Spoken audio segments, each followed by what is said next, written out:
नमस्कार, मी ॲडव्होकेट शिवाजी क्षीरसागर बार्शी। आज ज्या विषयावर हा व्हिडिओ करतोय आपण, तो विषय अत्यंत ज्वलंत आहे, सर्वांसाठीच महत्त्वाचा आहे, समाजासाठी महत्त्वाचा आहे। विषय आहे बाल लैंगिक कायदा, ज्याला आपण पोक्सो अंतर्गत दाखल होणारे गुन्हे म्हणतो। वास्तविक पाहता न्यायप्रविष्ट बाबीबद्दल व्हिडिओ करणं, सोशल मीडियामध्ये प्रकाशित करणं हे चुकीचं आहे, परंतु मी ज्या केसबद्दल बोलतोय त्यातल्या पीडितेला हाताशी धरून किंवा पीडितेने स्वतः काही पत्रकारांना हाताशी धरून एक 7-8 मिनिटाचा व्हिडिओ एका प्रतिष्ठित व्यक्तीच्या विरुद्ध तयार करून जनमानसामध्ये सोशल मीडियामध्ये प्रसिद्धी करण्यासाठी दिला की जेणेकरून त्या प्रतिष्ठित माणसाची प्रतिष्ठा डागाळावी, त्याच्या आबरूचं नुकसान व्हावं। अशा प्रकारचा व्हिडिओ पीडितेने स्वतःच पब्लिश केल्यामुळं मला प्रत्युत्तर म्हणून किंवा एक त्याला जनतेला समजावं वस्तुस्थिती या दृष्टीनं मला काहीतरी बोलावं वाटायला लागलं।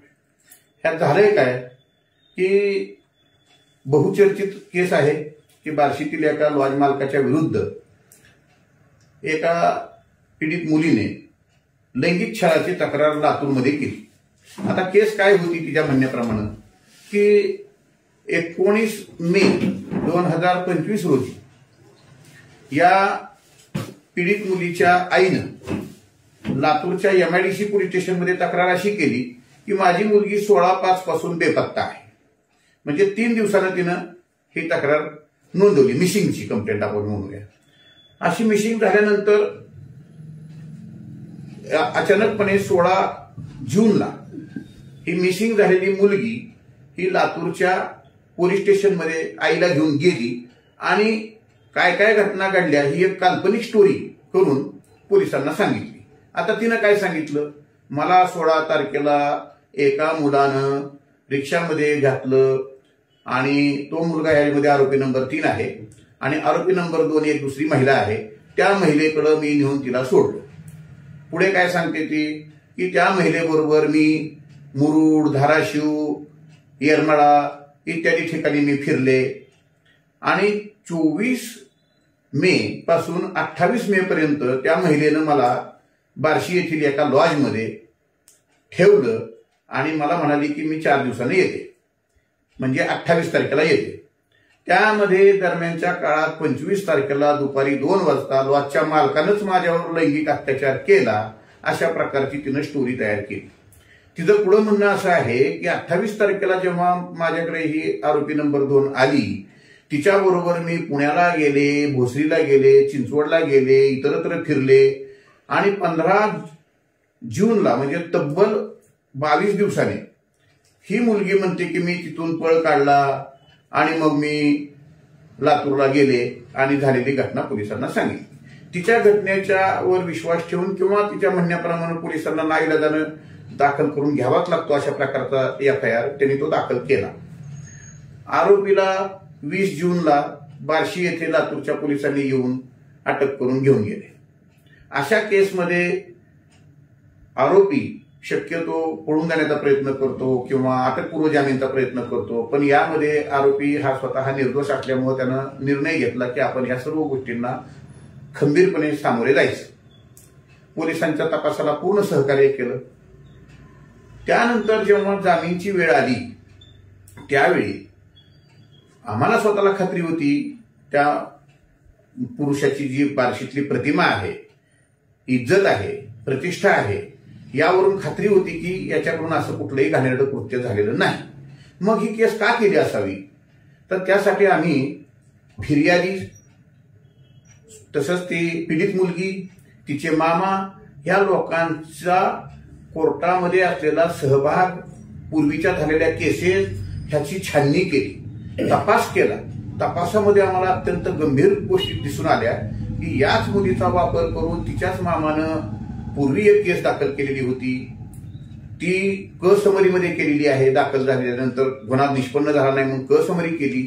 तसंच या पीडित मुलीची आई हिनं सुद्धा रेपची केस एका व्यक्तीवर केलेली आहे, ती पेंडिंग आहे। म्हणजे हे एक प्रकारे हॅबिच्युअल लोक आहेत की जे ह्या कायद्याचा गैरवापर करून लोकांच्या प्रतिष्ठेवर हल्ले करून ब्लॅकमेल करून पैसे उकळण्याचा प्रयत्न करतात। ही सर्व गोष्ट जी आहे ती आम्ही वेग बोलत नाही, पुराव्याशिवाय बोलत नाही. आम्ही ह्या सर्व गोष्टी कोर्टासमोर पुराव्यानिशी सर्टिफाईड कॉपीनिशी साबित केल्या आणि त्यावर जोर देऊन युक्तिवाद केला आणि यांना कोर्टासमोर उघडं पाडलं. आता ही स्वतःला पीडित म्हणून घेणारी मुलगी काही लहान नाही, 17 वर्षाच्या पुढची आहे, कॉलेज गोईंग गर्ल आहे, नियर टू मेजॉरिटी आहे. मग अशा मुलीला 28 तारखेपासून 16 तारखेपर्यंत वेगवेगळ्या ठिकाणी फिरत असताना स्वतःवरच्या झालेल्या ह्या एवढ्या मोठ्या अन्यायाबद्दल कुठंच का नाही वाच्यता केली, फक्त मला ठार मारण्याची धमकी दिली एवढं म्हणलं की संपलं का? तर तिचा हा खोटेपणा हा निश्चितपणे उघडा पडला आणि म्हणून यातल्या ह्या आरोपी मानणाऱ्या ज्या प्रतिष्ठित व्यक्तीला जामीन मिळालेला आहे. तर अशा प्रकारे खोट्या गुन्ह्यामध्ये अडकवण्याचं प्रमाण सध्या वाढतंय. हा कायदा जर खरं म्हणलं तर इतका चांगला आहे, प्रत्येकाच्या घरात आई आहे, बहीण आहे, मुली आहे. या कायद्याचा दुरुपयोग न होता चिल्ड्रेनच्या प्रोटेक्शनसाठी करण्यात आलेल्या कायद्याचा गैरवापर होत असल्यामुळं मला अशी भीती वाटते की खरोखर अन्याय झालेल्या लोकांच्याकडे सुद्धा बघण्याचा समाजाचा एक दिवस दृष्टिकोन बदलण्याची शक्यता वाटते. तर गैरवापर हा टाळला पाहिजे. खरोखर गुन्हा घडला असेल तर दयामया न दाखवता मोठ्यात मोठी शिक्षा करण्यात आली पाहिजे. दुर्दैवानं काय होतं, एखादी गैरवापर फायदा घेणारी मुलगी जाऊन तक्रार करते, तिच्या तक्रारीवरनं पेपरबाजी होते, सोशल मीडिया एकांगी बातम्या देतं, पलीकडची बाजू लक्षात सुद्धा घेत नाही. आता याच केसमध्ये हा जो प्रतिष्ठित नागरिक आहे त्याचं वय 40 वर्षाचा आहे, पत्नी आहे, 3 मुलं आहेत, आई आहे. हा माणूस स्वतःच्या लॉजमध्ये अशा व्यवसायाच्या ठिकाणी भर दुपारी समोर एसटी स्टँड आहे, बाजूला पोलीस स्टेशन आहे, शहर पोलीस स्टेशन, हजारो लोकांमध्ये गजबजलेल्या ठिकाणी ही घटना घडू शकेल का? धष्टपुष्ट मुलगी आहे, 28 तारखेपर्यंत त्या रूममध्ये कडी लावून आतमध्ये बसली, मेली असती बिगर खाता पेता. अशी परिस्थितीमध्ये कोर्ट सुद्धा विचार करणारच आहे जामीन देताना आणि केलेलाच आहे असं माझं म्हणणं आहे. तर त्यामुळे जो जामीनचा जो अर्ज आमचा मंजूर झालेला आहे त्यामुळे एक प्रकारे न्याय मिळालेला आहे, न्याय देवतेवर विश्वास ठेवल्यामुळे. तर या प्रकरणामध्ये माझे सहकारी ज्युनियर ॲडव्होकेट पवन क्षीरसागर, अक्षय बिडबाग यांनी महत्वाची भूमिका पार पाडलेली आहे आणि तिघांनी संघटितरित्या काम केलं, आम्हाला न्याय मिळाला. आता तुम्हाला काय विचारायचं असं विचारू शकतो सर. पोस्को सारखा गुन्हा हा ऍक्च्युली हा मुलींना असेल किंवा स्त्री जातीला खूप संरक्षण देणारा कायदा असताना सुद्धा सध्या अनेक प्रकरणामध्ये आपण पाहतो महाराष्ट्रामध्ये वेगवेगळ्या पोलीस स्टेशनमध्ये या कलमांतर्गत गुन्हे दाखल आहेत. तर आपल्याला असं वाटतं का की या कायद्याचा कुठं ना कुठं दुरुपयोग होत आहे? आता हा प्रश्न अत्यंत महत्वाचा आहे. मी ह्या केसकडे केवळ वकील म्हणून नाही पाहिलं, तर मी स्वतः एक लॉ कॉलेजचा प्राध्यापक म्हणून सुद्धा काम केलेलं आहे आणि वकील हा एक समाजसेवक आहे. तर समाजसेवक या नात्यानं जर बोलायचं झालं तर तुम्ही विचार करा, 2 दिवसाखाली सुप्रीम कोर्टाचं एक जजमेंट आलेलं आहे. काय आलेलं आहे की हुंडाबंदीचे कायदे वगैरे जे आहेत त्याचा गैरवापर होतोय 498 वगैरे, त्यामुळे असा गुन्हा जर दाखल केला तर 2 महिने अटकच करायची नाही. आता 10 वर्षापूर्वी जर पाहिलं तर उलटी परिस्थिती होती.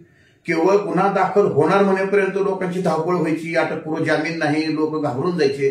आज काय परिस्थिती झाली, सर्वोच्च न्यायालयाला दखल घ्यावी लागली की याचा गैरवापर होतोय. मला भीती अशी आहे वाटायला लागलेली आहे सध्या की ह्या पोक्सोचं तसं होऊ नये की खोटे गुन्ह्याची संख्या वाढली, उद्या सुप्रीम कोर्ट असं म्हणू शकेल की या गुन्ह्यांची संख्या खोट्या गुन्ह्यांची संख्या वाढल्यामुळं तरुण पिढीवर विनाकारण खोटे गुन्हे दाखल व्हायला लागलेले आहेत आणि तरुण पिढी बर्बाद व्हायला लागलेली आहे. मग उद्या असं सुद्धा होऊ शकेल की 2 महिने चांगला तपास केल्याशिवाय तुम्ही अटक करू नका. मग काय कुठल्या भावात पडेल?